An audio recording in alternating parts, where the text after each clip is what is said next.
Councilman Andre Wallace, today is a dark day or a bad day for the city of Mt Vernon, no matter which way you look at it. Yes, it is. It's nothing to be happy about. Right. Now, tell us, for our audience and people in general, what happened today. Well, earlier today, what I heard, and I came out, the mayor has been indicted on about maybe 5 or 6 accounts of, I believe, grand larceny and falsifying documents or something like that. But all of the information still hasn't come out. I'd like to hear more about the facts and things, and I'm just telling everybody not to jump to conclusions yet, you know, because right now everybody's innocent until proven guilty. So we're just hoping for the best, you know, because this is not a great day for our city, and you know, we just got to pray for him and his family and just wait for the outcome. Correct. The mayor has the right to process due as anybody else. Of course, absolutely, and you know, that is something that we all have to wait for, because a lot of people usually jump to conclusions.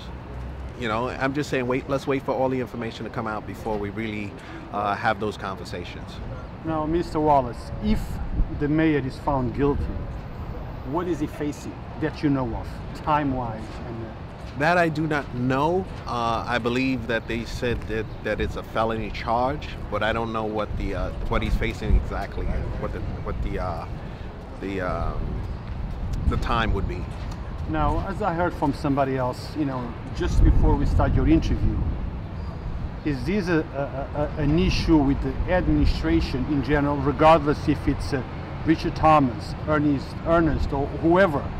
We've been here in this City Hall multiple times in the last few years. Is the problem with administrations, or is the problem with the system? I believe it's a little of both, you know, and I've always said that, you know, in government we always need to instill more integrity, and that is what is important. We're elected by the people to make sure that we do the people's work, and focus on their needs and not make anything more of personal interest, which in government some people seem to fall on that side from time to time. So we pick up on the story a little late today. We weren't able to be here early in the morning. Right. But it is official that the mayor was arrested and booked, correct? Correct. And I believe it's arraigned. Arraigned. Yeah. And what's next? There is something going on, I hear, this afternoon? I believe they're supposed to be holding a press conference in Manhattan about it too, I think from the Attorney General's office, so they will be making remarks on what happened, and I believe it'll probably shed even a little bit more light on what's going on. Now, what about for the city of Mt Vernon, with all these things now going on, and business continues to go on? Will the mayor be able to focus on the city versus focusing on his personal matter now? Well, I'm hoping that he does. You know, I intend to continue to do my job and whatever entails working with him to make sure that the people's work get done. I expect to do that, and I'm sure that if I can do it, I'm sure he can do it as well. Because otherwise, the city and the people of Mt Vernon will be paying for it instead of whoever. Yes, yes, and we don't want that. That's the main thing. We were elected to, you know, come here and do a job, so we're actually going to come in here and we're going to do a job. Mr. Wallace, is there anything I didn't ask that maybe I should have, or you want to bring up to light?